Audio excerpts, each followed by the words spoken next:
आज की कहानी एक अमीर सेठ और उसके लड़के बबलू की है। सेठ बहुत ही अमीर है और उसका एक गांव में बहुत ही सुंदर घर है। गांव से दूर शहर में उसका एक अच्छा सा रेस्टोरेंट है। सेठ का बेटा बहुत ही मूर्ख है। वो सेठ की कोई बात नहीं सुनता और सारा समय अपने दोस्तों के साथ खेलता और गांव में इधर उधर घूमता रहता है। सेठ हर रोज गांव से दूर शहर में अपने रेस्टोरेंट में काम करने जाता।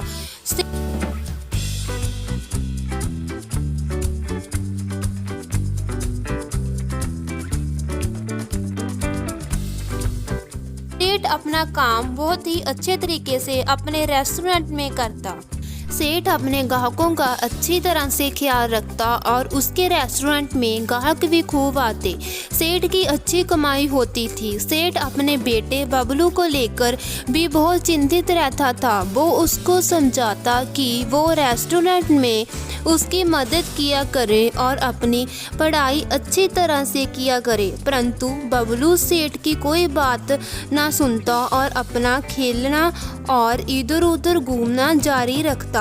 कुछ समय के बाद बबलू बड़ा हो गया और सेठ की दिनों दिन तबीयत बिगड़ती गई। खराब होने के बावजूद वह अपने रेस्टोरेंट में अच्छी तरह से चला रहा था, परंतु उसका लड़का बबलू अब भी अपने दोस्तों के साथ शहर जाकर इधर उधर घूमता और अपने दोस्तों के साथ कभी अपने पिता के रेस्टोरेंट में पार्टी करने लगता और कभी किसी और रेस्टोरेंट में जाकर फजूल खर्चे करने लगा। कुछ समय बाद ऐसा समय आया कि सेठ की तबीयत और ख़राब हो गई और वह एक दिन बिस्तर पर लेट गया। उसने बबलू को अपने पास बुलाया और उससे कहा कि अब उसको रेस्टोरेंट और घर का अच्छी तरह से देखभाल करनी है। कुछ समय बाद सेठ की मृत्यु हो गई।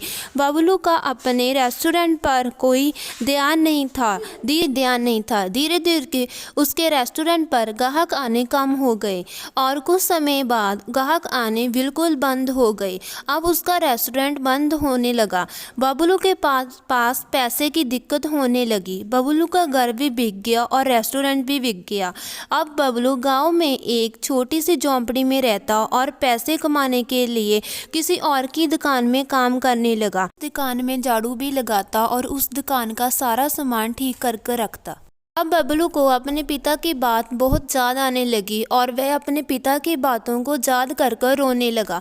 शिक्षा: हमें अपने बड़ों की बात माननी चाहिए।